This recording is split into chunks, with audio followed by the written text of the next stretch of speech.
Radio Network at ParanormalKing.com.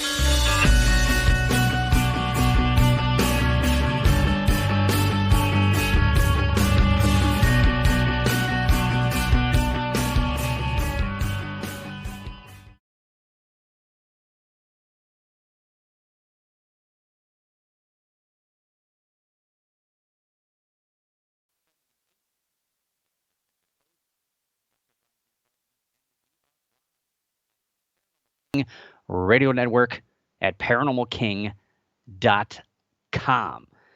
And you can find live links at ParanormalKing.com. Listen live and join the chat room. You can also check out ParaNewsInsider.com, the home of the Paranormal News Insider, and also find live listen links as well as the chat room. And I really urge you to join the chat room tonight. We've got some pictures to share. It does help in the explanation of some of these stories. So it's picture night tonight on the show. Got a handful, not a whole bunch, but enough that kind of explains some of these stories in an extra dimension. So today is May 4th. Yes, it's Star Wars Day officially. So if you've not heard it, you've probably seen it on social media. May the 4th be with you. Officially Star Wars Day. I look forward to that all year long. Kind of forgot about it on social media, but talking about it all week with people at work and various places. But also yesterday, I always forget about this. I don't. Is this really a big deal? I don't really think it is. I've never celebrated this, but apparently yesterday was National Paranormal Day. I didn't celebrate it. Didn't get a cake, or I didn't do anything. What are you? I'm not sure what you're supposed to do with that, but yeah, happy day after National Paranormal Day. Is everyone hung over from that? I don't know what do you do for National Paranormal Day? Throw down $5,000 to go investigate somewhere for 4 hours? Okay, I don't know. Tonight on the show, we got some big cat news in the United Kingdom. They're going big cat crazy over there right now, especially big black cat crazy in the United Kingdom. There is stories just filing out of there left and right. We'll try to sort some stuff out over there. We'll talk about Lockheed Martin supposedly hiding some UFO debris. We also got a late-breaking UFO story. Just broke about an hour ago. So we'll get into that. And that could lead toward the big D word, disclosure. And that's all I can say on that right now, because I got it's a teaser. It's what we call in the radio business. They use that in TV's business as well. Teasers to keep people listening. And we're also going to talk about a celebrity in the ghost field. You're going to learn a lot about this person. It's a really interesting expose. We'll talk about him here in a second. But first, some anomalous notes.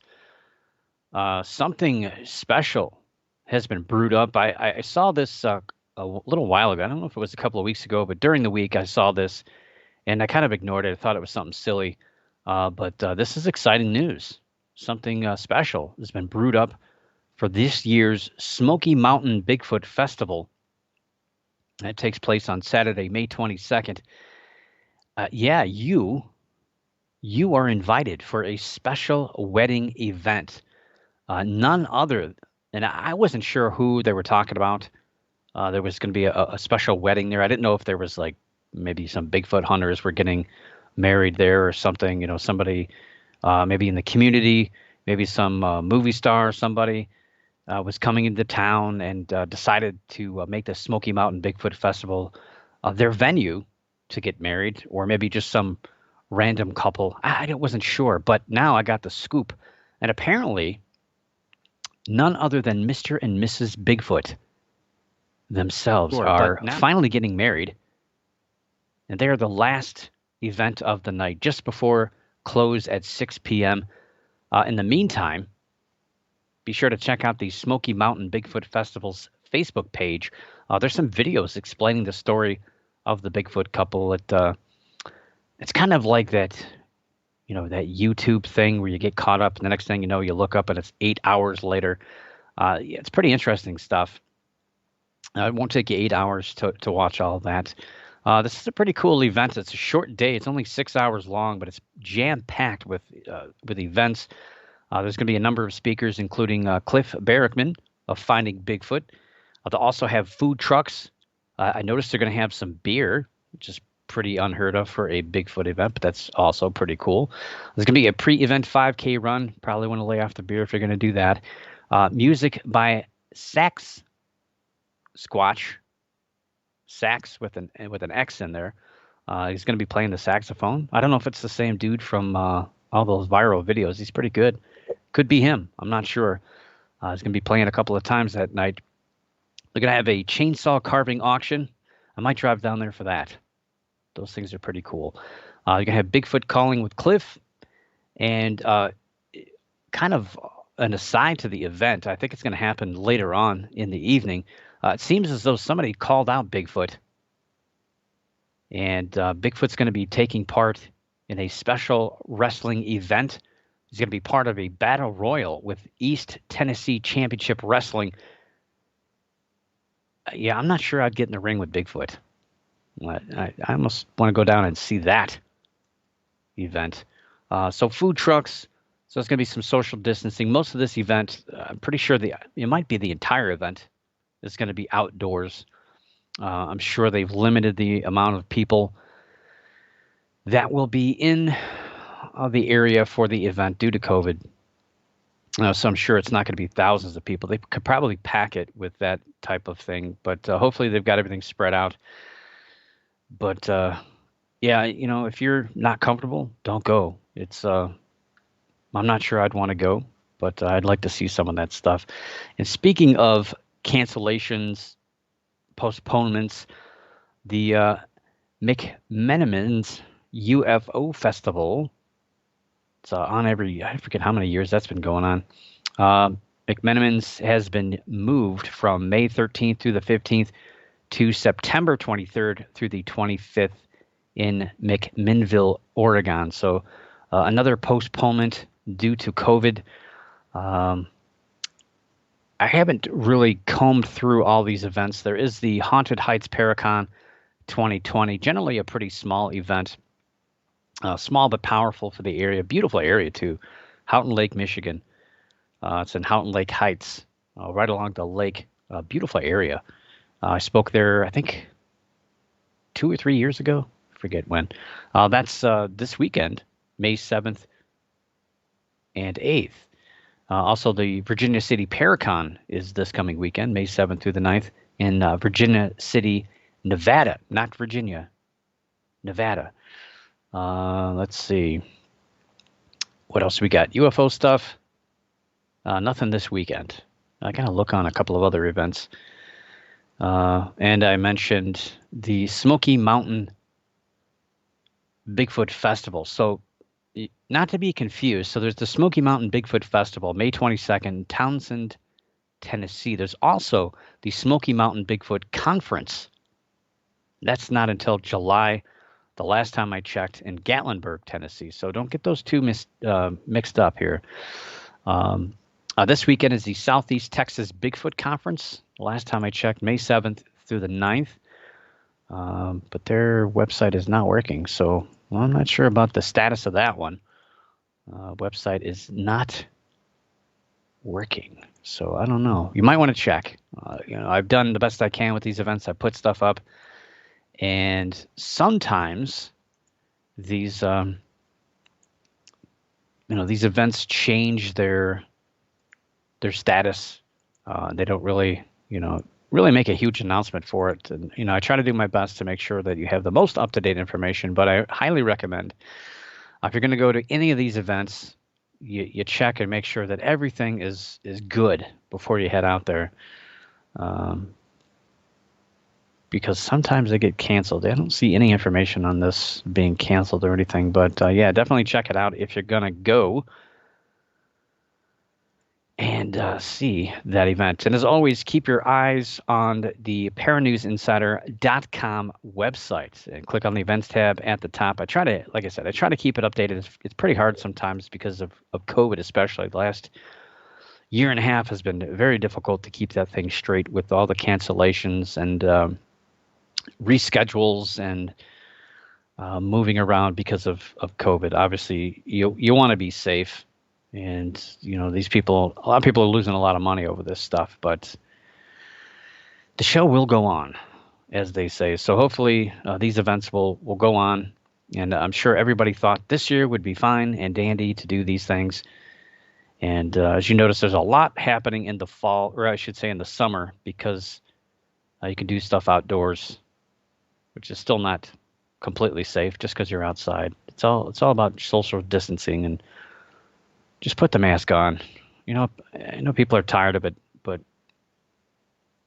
just be safe. That's all I'm going to say. All right, let's jump into cryptid news. Strange cat sightings all over the place. And we got a question in chat about are these cats in the UK feral cats? Well, Australia has a huge problem with feral cats, and United Kingdom does as well because there's no big natural predators left anymore, and feral cats just pretty much take over wherever they want. And I'm sure a lot of these sightings are, in fact, just wild cats that are roaming around, and people misidentify them pretty readily. I'm sure it happens here in the United States too, where people claim, no, this thing was 6 feet long, 5 feet tall, 400-pound cat. Come to find out, it's just Fluffy running around your backyard, maybe a 10-pound cat, but not that big. I'm sure it happens. But there's a whirlwind of activity surrounding these mystery cats. It's blowing up over there right now. It's just over the years, it's been something that's been pretty consistent in the United Kingdom with not just big cat sightings, but big black cat sightings. But it's going crazy this year. I mean, this is the most stories I've seen rolling out of the United Kingdom in a long time. Maybe it's just because I'm really paying attention to it, but I'm not paying as much attention to big cat stuff as I used to. Although I do keep an eye open all the time. So they're also known as alien big cats over there in the United Kingdom, ABCs, which is pretty cool. Claire Evans, she was walking her dog with her husband when they were surprised by a deer running quickly out of a wooded area. But what happened next was a bit more shocking, and you have to click through 15 different things to get to this next piece. No, just kidding. So Claire says, quote, I walk this way at least once a day and have done for 6 years and have a wealth of wildlife, including deer, foxes, and rabbits. We see them all the time. We stopped and waited so as to not frighten it and watched until it disappeared. Then, from the same spot the deer came from, we spotted a large, dark creature very low to the ground. It pounced out and ran after the deer. Unquote. So that's interesting because a house cat or feral cat, small feral cat, probably not going to chase a deer. It's a little bit more than they can chew. It's not going to, a little house cat's not going to take down a deer. The deer would probably just kick it, and that would be the end of the fight right there. So that right there is a little interesting, unless, maybe the cat did something that scared the deer off, or something else scared the deer. Maybe the cat ran too. Who knows? But she described the animal by stating, quote, it almost looked like a tortoiseshell pattern with a very long, thick, rounded-tipped, striped tail. Its head was rounded just like a cat, and it moved like a cat was chasing something. That does make sense. I would say it was the same size as a Labrador dog, but much sleeker, unquote. So a lot to unpack with that. And of course, Claire's husband grew up in Africa, and he believes what they saw was a large cat chasing after the deer. The area they had their sighting was in a large park near an industrial area about 50 miles northwest of London. And yeah, I don't know. So some of the description here is interesting. So to me, it could be a melanistic leopard or jaguar. So melanism occurs more in leopards than jaguars, although it's still a very small percentage of the overall number of cats. It's extremely small. It's considered extremely rare in the wild versus all the other normal colored cats. And melanism occurs in cats that live in heavier jungle forests. It helps them hide better. But these cats are popular in zoos and in private menageries. And they're probably more, I've not heard a direct percentage or guesstimate even, but there's probably more in zoos in private captivity than in the wild due to selective breeding programs, due to the popularity of cats. So I would say there's probably, well, obviously there's a larger percentage of black cats in captivity versus in the wild. I don't know about total cats. Claire even contacted a local safari park to see if they'd lost a large cat. And, well, they told her that she should probably call the police since they're not missing a cat, apparently. The most interesting thing of their encounter is that description of the tortoiseshell markings on the black fur. So the shape of the head is interesting, and the tail, too. And if you kind of add it all up, to me, I don't know, probably a leopard, I would think, more than a jaguar. If it is a large, big cat, but people tend to overestimate the size of a especially a cat running through the wild. Especially deer. You think deer are ginormous until you get up close to them, and they're really not that big. They look big from a distance, but if you're lucky enough to get close, they're really not that big or scary looking. So jaguars, they're a little bit more boxy. I don't know how else to describe that. A little bit thicker overall compared to leopards. And the markings on the black fur are actually visible. And I think they're a little bit more, from what I've seen, they're a little bit more visible on average on leopards versus jaguars. Jaguars are a little bit more sleek and dark. But I guess this also depends on the light. Let me share a picture in chat in regards to that. And, a lot of people think that black panthers are completely black, that there's nothing that you can see on these cats. But that's just, it's not true. You can actually see the markings. But, again, you have to be at the right angle, the right light. Some of these cats, you got to be pretty close up to actually see that. But you can see in this example here, that's definitely a leopard. And I don't know if that's truly melanistic. Yeah, it could be abundism. And abundism is when a cat is, or really any creature, it doesn't have to be a cat. I've seen it on horses and even cows, squirrels, you name it, fox. Abundism is when an animal is mostly black, but not all black. And again, you're still going to see the spots. So this one is probably more of abundism than true melanism, but you get the point. Pretty much there towards the top of the creature, you can still see the patterns, the rosette patterns on the cat, and you'll see that in the wild. But if they're in a jungle canopy or they're at the right angle, they're going to look black, completely black. And people see mountain lions at the wrong angle. Mountain lions are very, very smart. They may seem to be just your normal average silly cat that doesn't really know what it's doing.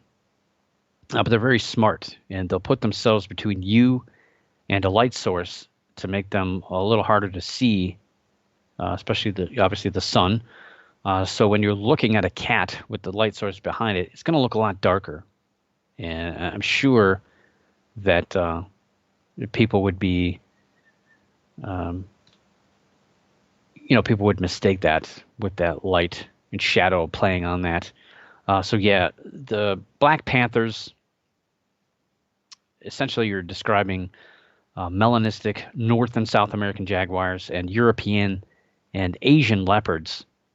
Those are the only two that really of the Panthera species that are melanistic. And that's why those two are lumped together for that blanket term of Black Panther. Black Panther is not an individual type cat. It's basically just describing those two. Um, but my only issue, I mean, it's possible it could be one of these cats. And again, it's not like it's, these things are just appearing. These were let loose, from private menageries, private backyard zoos, and people just had these on chains walking around London up until 1976, and then everyone just kind of like, well, can't have my cat. I got to pay a lot of money for it, so I'm just going to let it loose in the English countryside, and maybe it'll make its way. And apparently, a lot of people think that over the last 40 years, these things are breeding in the wild. But my thought is the only issue, I don't think that even if they are actively breeding, which you're not going to have too many 40-year-old cats that are going to live, I don't think they would live as long in the English countryside as they would in their normal habitats, although they were here probably long before we killed everything off United Kingdom. But they're not going to produce that many melanistic cats, especially with that area, that landscape. Eventually, that melanism is going to work its way out after a few generations. So I find it a little harder to believe. But it's interesting to note that black cats have been brought to England since at least the late 1700s, and were popular again until laws were enacted on exotic animals in the 1970s. So what's going on? What is going on? Well, according to Puma Watch North Wales, there is actually a bunch of groups that look at large cat sightings. But Puma Watch North Wales reports that Craig Davies and Nicole Wynn were sitting on the banks of a river on the evening of April 16th when they took a photograph of the river. And it's one of those stories, I always roll my eyes when I hear about this, when people take a picture and they don't see anything, and then, of course, they get it developed, and later on, they saw something in the picture. So I'll show you the overall picture here in the chat room.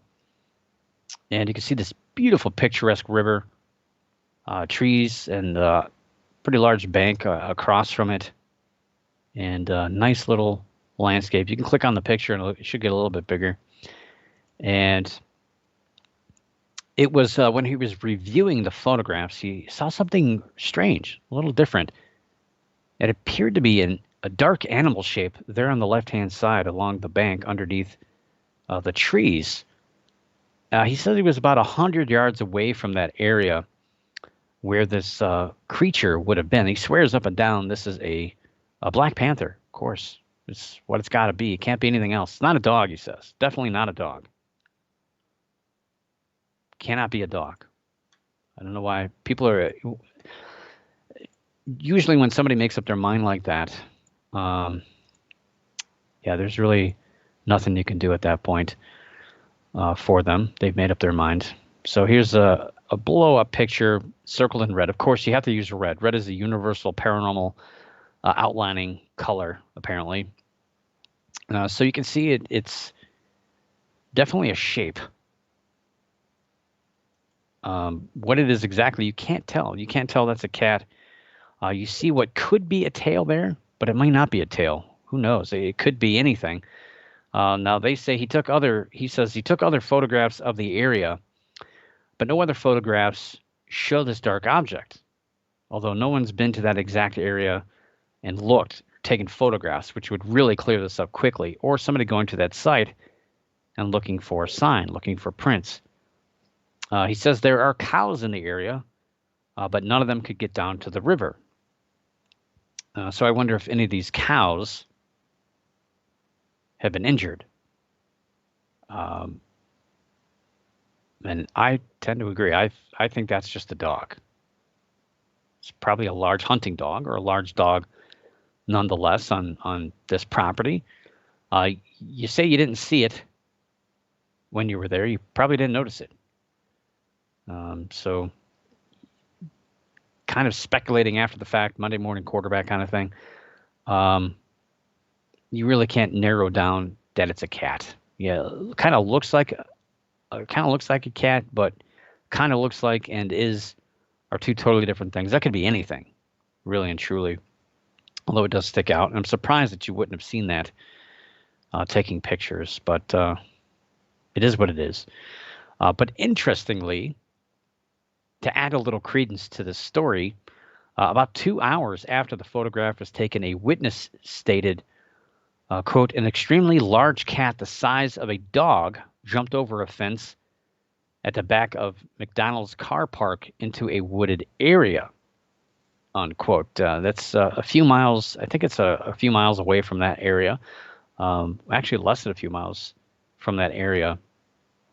But the following day, about 2 miles away, a man was driving on the A5 when he saw a very large black cat sitting on the railroad tracks about 100 yards away. I don't know what this 100 yards away thing is. He didn't say anything immediately to his family, who was also in the car, because he thought they would think he was crazy.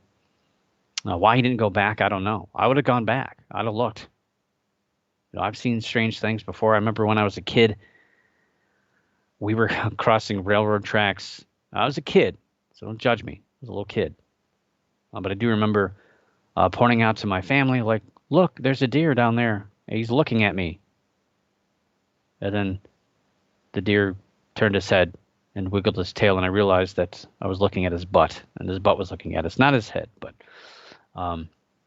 so what you think you see and what you do see sometimes are not the same thing. But the beat goes on. A third story dealing with these large cats, large black cats. Those are not the only black cat sightings. There's a whole bunch more. I'm just focusing on the ones that are getting a lot of attention. The Gloucestershire area, there's more. But there's been some research and investigation into this, which is great to see. Are they all what they're seeming to be? So again, I mentioned, a comment in the chat room here about feral cats. It's definitely a very high probability that a lot of these animal sightings are just feral cats that are roaming the countryside. And these cats, again, no large natural predators to take them out or to even the scales on these cats. And they're running amok, eating probably plenty of mice, gorging on whatever they can, crops and things like that. But they're free to do what they want. And wild cats will grow pretty big. They're not going to grow as big as a leopard, but they'll be bigger than your average house cat after a couple of generations. And so seeing these creatures from a distance can skew your perspective, unless you have something to really give it that perspective. A recent story accompanied a startling photograph of a blurry, large black cat. It looked like, to me, I could definitely tell, it looked like this is definitely a black panther here. It was sniffing something on the ground. I mean, was this finally proof of large black cats in the UK? And again, I mentioned 1976. So the Dangerous and Wild Animals Act of 1976 basically said that you can't own these cats. You have to register them. You have to pay money to have them, and you have to provide them certain types of enclosures. The law, basically taking care of the cats and making sure that nobody gets injured. And to kind of put a kibosh on the amount of cats that were being brought to the United Kingdom. I mean, there was just tons of these cats. So people did what they thought was the right thing to do, and they just let them loose into the English countryside to roam free, rather than paying the expense of obeying the law. So the popular thought is that these cats are breeding in the wild and have been doing so since, or maybe even before, 1976. And so these remnants, these cats are just roaming free. However, there's really not been any solid physical evidence other than random sightings, some tracks every now and again, but we've not seen anything hit by a car. We've not seen anything hit by a train. which happens quite frequently here in the United States for mountain lion sightings.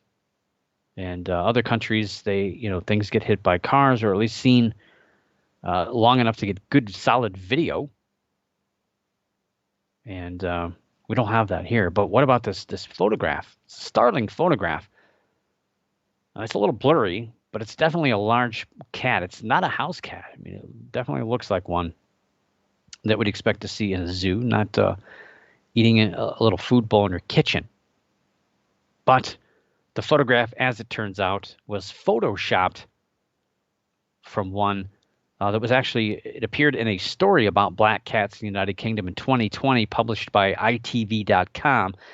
And they got that from Shutterstock, just using a random black cat photograph to accompany a story, because that's going to get you a lot of click-throughs. It's going to get you a lot of attention. So they did use that available picture, paid, I don't know how much you pay for a picture nowadays. But that image, I looked it up. It's been floating around the internet since at least 2014. I think Shutterstock officially used it in 2017 or 2018. But I've traced it back to at least 2014 on the internet. And so this big cat sighting that's used, you see a grassy background and a blurry image of a cat. That's a jaguar. You see the ITV photograph, which is clear. It shows a rock and a close-up of grass, so you don't see the field. And of course, they blurred that one to show that it's exactly the same thing as what's in the other image. So yeah, somebody is hoaxing stuff, and of course, the photographs turn viral. Of course, any picture is going to get you a couple bucks. Especially in the United Kingdom. They're hungry for this stuff right now. Another image popped up on Facebook. I mean, anything that appears on Facebook, you gotta take seriously. I mean, it's Facebook. It's the number one. Well, I don't know if it's the number one anymore. It's a very large social media platform. I don't know if it's number one. But this one is startling. This is scary. It's a black cat seen on a rooftop. It's walking around on a rooftop in the United Kingdom. I mean, why didn't a whole bunch of people report this? I mean, you think this would be front page news. This is proof positive. Why is it only on Facebook? I don't get it. Well, the reason for that is a story sometimes misattributed to other photographs. This also occurs a lot in all over the place. We see this a lot in the United States. I'm a member of many Facebook large cat groups, and I see this all the time where people will share an image and state it's from one place, and it's not. You can trace it back to other places long before that, or they're Shutterstock images, or they're not even from the United States. They're from another country like Africa, where these cats are normally seen. So this one here it's actually true. This was actually it looks like a leopard. It's a baby. It's only a 6-month-old cat. It did happen, but it happened in France, not the United Kingdom, and it happened in 2019. Now, it's a domesticated 6-month-old cat that escaped from its owner. Luckily, escaped. It's kind of a sad one. The cat actually had its claws surgically removed because this person wanted to keep it as a pet. Luckily, it was tranquilized. It was captured safely, taken to a zoo to be better taken care of. So that was a true story, but not in the United Kingdom. And, a lot of people, they don't fact check stuff. And then people like me have to spend time. I have a whole folder here on Chrome that is nothing more than all these pictures and stories of cats, the true ones. And then when people say, well, this cat was photographed in Alabama, I can go, sure it was. Yeah. And 16 other states, but actually it's African. It's a cat named Cole. Poor Cole has been used for a lot of photographs over the years, but that's a cat in a private collection in Africa. That very famous pictures of that cat's been used everywhere. But stuff like this is pretty common all over the place. But it's only hurtful when people believe it. But it also does add to the pandemonium, especially right now. People are seeing these large cats everywhere. Anytime they see something, it's automatically this black cat. There's a lot of people on edge about this stuff because they're afraid of this stuff. They don't have anything big in the United Kingdom. It's like telling somebody here in New York's got a lot of heavy forests. They got bears. Florida's got mountain lions. We got stuff all over the place here in the United States that put us in check pretty quick, from bears to mountain lions. So we have that understanding, but people still get fearful. They still get upset. People are still nervous here about those things. But United Kingdom, you don't have to worry about that. There's really nothing big out there. So the threat and thought of one of these cats roaming the countryside, let alone breeding couples, breeding pairs all over the place, apparently, it's got people on edge. But again, nothing solid has come forward.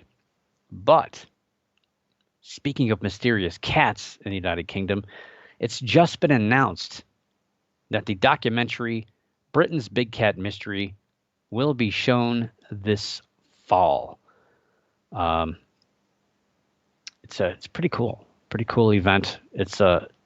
This documentary contains a yet to be seen, at least one, I don't know if there's more, but yet to be seen in public pictures, purported large cats in the United Kingdom. So these photographs are being kept exclusively for this documentary, although many have been examined by a zoologist who claims at least one of the images is of a puma. Puma, also known as mountain lion here in the United States, or Florida, like the Florida panther, which is interesting because you don't hear too many stories of mountain lions in the United Kingdom. So really looking forward to this when this the Big Cat Mystery, Britain's Big Cat Mystery. I thought it was supposed to be out soon, but I guess this fall. And the international premiere of Britain's Big Cat Mystery will take place along with the UK premiere of the film The Hunt in Search of Australia's Big Cats. And that's taking place on Friday, August 27th at the International 40 Film Festival on what is being billed as Big Cat Night. Oh, that's something I would love to go see. The event takes place at the Sherborne Cinema in Gloucester, in the United Kingdom. Exciting stuff. And that's your cryptid update for the week of May 4th. And we're going to head over to UFO news, where we do have a breaking UFO story. But first, got to tease you. That's what we do. Former Nevada Senator Harry Reid is back in the news this week. Of course he is. And you're going to hear his name a lot in the next few weeks leading up to, we got about a month and a half till the big debut of all this information is going to come forward. UFOs, is that whole arena is about to get crazy. You're going to see everybody writing stories about UFOs toward the end of this month, beginning of June. It's going to be crazy. I'm calling it. The show is pretty much going to be all UFO stuff, probably the entire month of June. So Harry Reid, he's claiming that not only does he believe that the U.S. defense contractor Lockheed Martin may have had fragments of a crashed UFO, but that he was also blocked by the Pentagon from being able to see them or get more information about them. Reid's comments come from a recent article in The New Yorker, And these comments were just part of a larger article written about the U.S. government's investigations into unidentified aerial phenomena, or UAPs. Of course, we know them as UFOs, but we're not allowed to say that anymore. I think it's probably offended somebody. In the Reed article, he says, quote, I was told for decades that Lockheed had some of these retrieved materials, and I tried to get, as I recall, a classified approval by the Pentagon to have me go look at the stuff. They would not approve that. I don't know what all the numbers were, but what kind of classification it was, but they would not give that to me, unquote. Of course, this story is fueled by the anticipation of the release of information on UAP sightings and hopefully maybe some research behind these sightings that's supposed to appear, again, by the end of June. But that's probably when Congress is going to be involved in that, and they'll decide, well, the public is we can't divulge anything because classified stuff, and we don't want people freaking out. And some of this could be other government stuff. So yeah, we got to hide this. We got to bury this deep. But yeah, again, we'll see. We'll see what happens. Come the end of June, was it June 25th, I believe, is the big day. But a news story just broke today. Literally, it's been almost 2 hours now, just shy of 2 hours. Today, CNN published a news piece that states the Department of Defense is now looking into how the Pentagon is handling UFO reports, which again are referred to as unidentified aerial phenomena. I don't think we'll ever get rid of the term UFO. Unfortunately, a UFO is forever synonymous with aliens, extraterrestrials, and UFO, of course, if you're not aware, I don't know, maybe some people don't know, but UFO, that term is actually started by the government. They actually created that. The Air Force actually created that term. Granted, when it was first used in the 1940s, it was UFO-B for unidentified flying objects. Yeah, they dropped the B, and it's just UFO. But back then, it was literally things in the sky that were unidentifiable. And of course, over time, there's two definitions. One, and a lot of us in the field will stick behind that and say, well, it's a UFO doesn't mean it's an alien. It just means it's unidentified flying object. But unfortunately, the second definition to that is related to aliens, extraterrestrials, crafts from other worlds in our airspace. So unfortunately, you'll never separate the alien from the UFO unless you shoot it down, of course. So on Monday, May 3rd, a letter was sent to Pentagon leadership, and it was signed by Randolph R. Stone, Assistant Inspector General for Evaluations. In part, Stone wrote, quote, the objective of this evaluation is to determine the extent to which the DoD has taken actions regarding unidentified aerial phenomena, or UAP, unquote.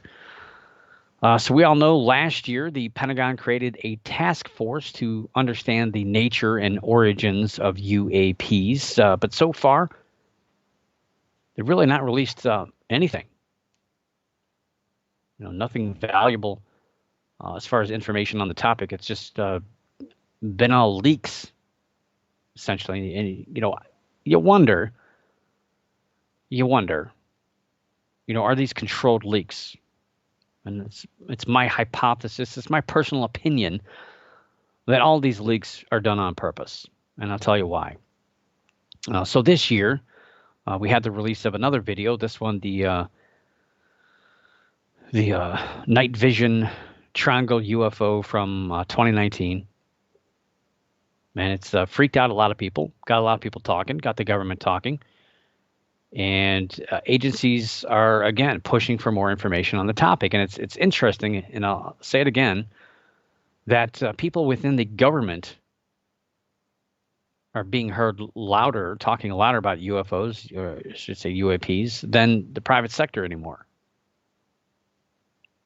It's a shame that people like Stanton Friedman aren't around for this, because this is pretty exciting times that we're in, where the government is speaking louder than all those UFO groups. And I don't hear MUFON saying anything. Where are you guys at?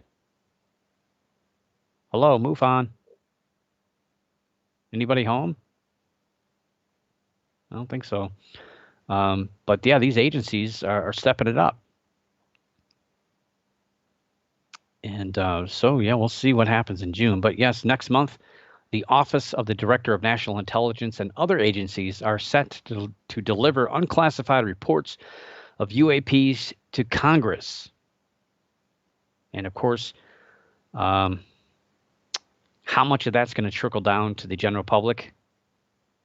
Yeah, your guess is as good as mine. Probably not much. But it's obvious to me that the government really doesn't know or really doesn't understand anything of what they're dealing with. They may know some of these things are definitely counter intelligence from other countries. Maybe it's even some of the stuff that we're using that people are seeing, so they have to create something to cover up their own technology. And this is pretty much where all the UFO stuff from,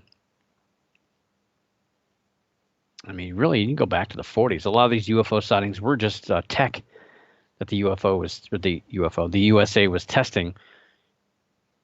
And of course, they pushed the whole UFO thing with aliens to really kind of cover up their own tech. So it's a smart, clever way, create fear to distract people from the truth.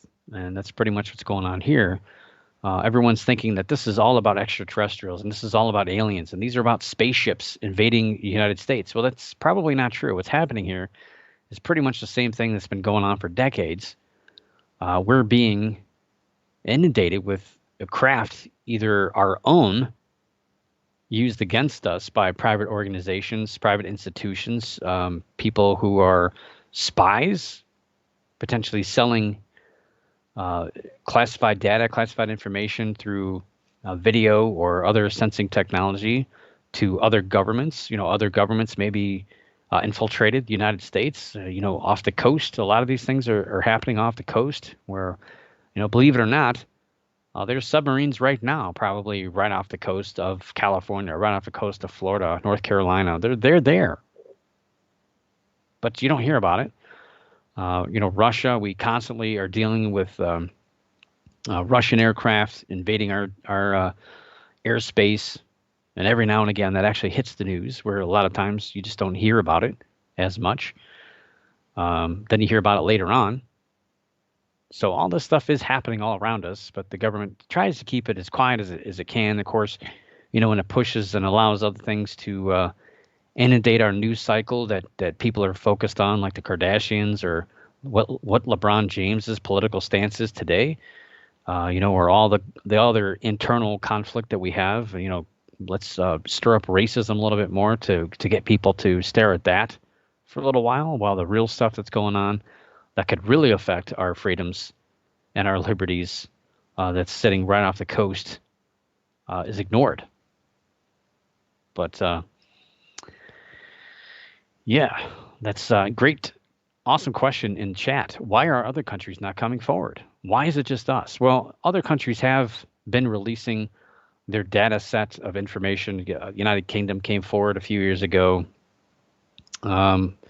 Some Asian countries also came forward. I know South American countries have released some information, but it's underwhelming. There's really nothing. It's a less exciting than what we've seen so far from the 4 videos that have been leaked from the United States. So yeah, I'm underwhelmed with this. I think that this is really just a cover up of scarier stuff that's around us. I'd actually be comfortable. I know this sounds stupid, but I'd be comfortable to know that there's alien technology surveying us and wanting to know about us.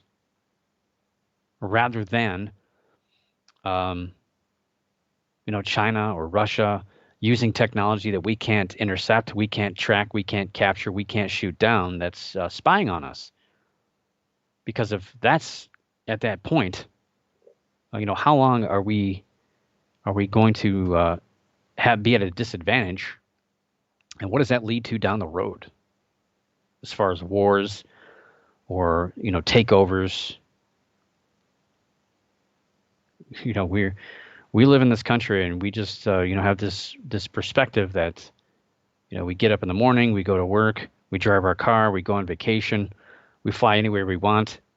We do what we want to do, and we don't realize that we've got it made, and that's not always going to be that way. So that scares me even more. I can deal with aliens. I've seen Independence Day enough. Just put a virus in them, we'll be good. So yeah, back to that triangle video. I'm pretty sure that was on purpose. Just got released, got leaked, and I think, I can't understand how they couldn't understand. I mean, I'm not a genius when it comes to disseminating videos. I've done it a lot. I guess I'm pretty good at it. I've spent a lot of time understanding videos, photographs, and some of the anomalous things that supposedly happen that have natural explanations. And I had a pretty good idea of what I was seeing. However, others jumped up and put the explanation on it pretty quick. And, I talked about it here. The leading explanation of that triangle video is a simple, very simple photography effect that most photographers, videographers, they know. Bokeh or bokeh, but I guess it's bokeh. There's an argument about how to pronounce this, but it's basically spelled B-O-K-E-H, bokeh. It's making objects blurry, and moving causes these objects to change shape. And what we're seeing is just basically an effect of, I think it's because you're using two cameras. You're filming through a night vision instrument. And we've seen this before. If you've watched UFO videos over the years, you see these high-flying, triangle-shaped flying things. And I've heard it for years. I've been screaming about it for years. This is just a camera effect. And everybody claims that, no, these are alien triangles. But it's very easily. I've seen it redone a number of times on a little bit more skeptical videos on UFOs. So how does the government not employ somebody who can figure these things out? Just don't understand. So are they just using the public sector to disseminate these videos? I don't know. But then again, they don't seem concerned about trying to figure out what is in these videos as much as they are just stirring up public interest and maybe creating a sense of fear out of something that is a little bit different than what we're all thinking is going on. Yeah. And last but not least, we'll decompress from UFOs. I know there's a lot of strong opinions about all that stuff. I get it. So we're going to leap to something else with some strong opinions in the ghost field.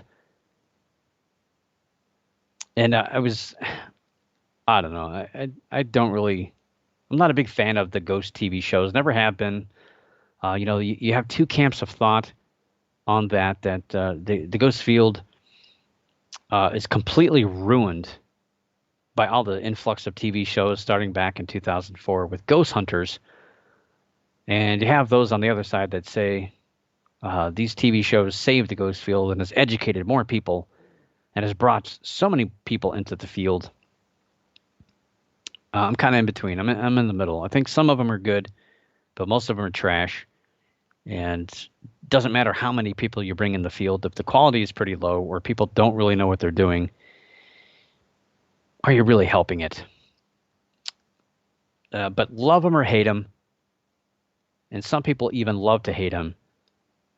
Rare.us recently published an article by Karen Corday on, yes, the man himself, the Ghost Adventures own Zak Bagans. So it pretty much published more than what you really want to know about Zak. The article is titled Zak Bagans, How Much Does a Ghost Hunter Make? And when I first saw that headline, I thought I don't think it's fair to put Zak Bagans and other television celebrities into the mix with the everyday ghost hunter. I've been out in the field. I led a group for 15 years. I've met hundreds of other groups all over the country, from Oklahoma to Texas to Florida, New York, Pennsylvania. Michigan, dozens of states. I can't be hundreds, but dozens of states all over the place. And I tell you, not that many. As a matter of fact, I don't think any of them are actually making any money. Yeah, so I don't think putting a TV celeb in that same pot here makes any sense. The ones on the lower end of the scale, which is most of them, spend hundreds of dollars a year, maybe even thousands, to go to these locations, buy all the tech, get all the gear, and not to mention traveling to these places, staying in hotels, gas, other expenses. All those box sets of Ghost Adventures and Ghost Hunters, that stuff adds up. Even those who try to supplement some of that through income of YouTube channels and books, classes and all that, and all these other things people are trying to do to generate money from this field, which I kind of don't agree with, but it is what it is. They're far from breaking even. So how much does Zak Bagans make? Well, like me, you're going to have to wait till the end of the story to find out. Zachary Alexander Bagans. That's his name, Zachary Alexander Bagans. He was born on April 5th, 1977 in Washington, D.C., and eventually moved to Glen Ellen, Illinois. He has an older sister, Meredith, and two younger brothers, Sky and Phil.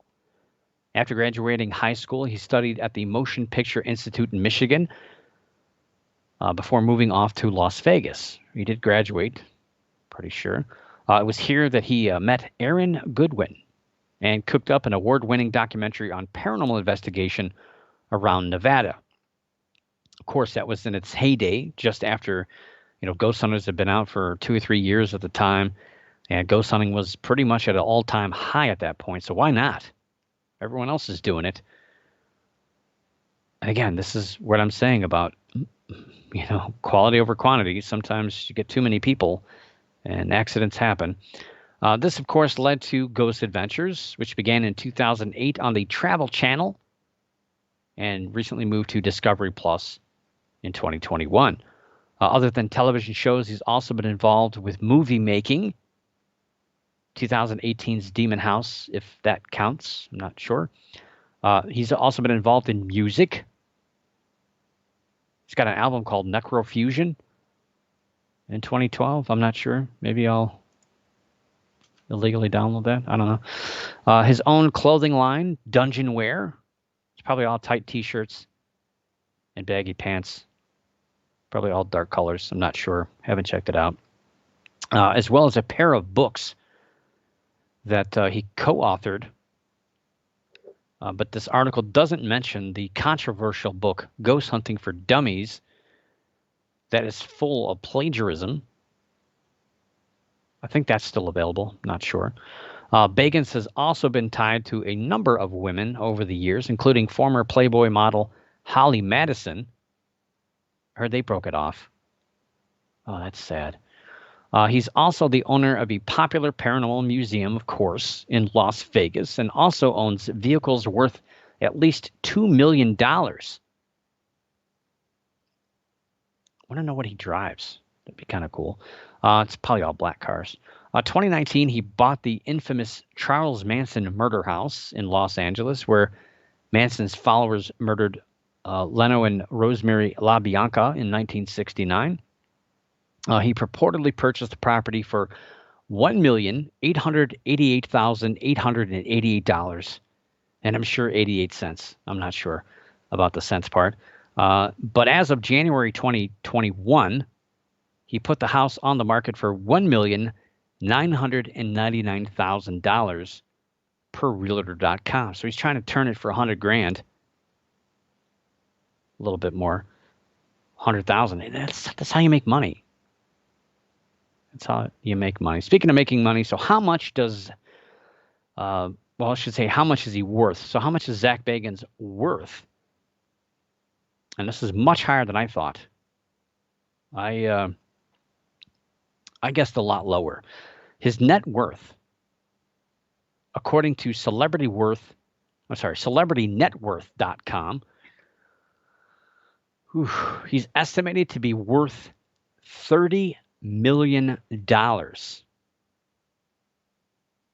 According to celebritynetworth.com, where most of the information from the story came from. And in case you're wondering, the story doesn't include this, but I'm including this because I was curious myself. Aaron Goodwin, who co-founded Ghost Adventures, is pretty much in every single show. He didn't get the clothing line. He didn't get all these other fringy things. Aaron Goodwin's net worth, $1.5 million. And Nick Groff is worth $1 million himself. So kudos to Zak. Keep buying stuff. Just make sure you can pay for it all in the end, because there's a lot of celebrities going bankrupt right now. So be careful. Be careful. But as long as the paranormal is cool, as long as he's a rock star, he'll still be making money. I'm sure we'll hear about him 20 years from now, even though he won't have a TV show by then, probably. Still dating people and making money. But anyway, enough of Zak. Enjoy your Cinco de Mayo. What a week. What a week. Yes, Cinco de Mayo. That's the 5th of May to those of us here in the United States. Yeah, get a margarita or 3. I will see you next week, but for now, keep your eyes in the skies, your ears in the woods, and the hair standing on the back of your neck. And always keep your mind slightly ajar. And above all else, don't stop believing. For the Paranormal News Insider, this is Dr. Brian D. Parsons reporting.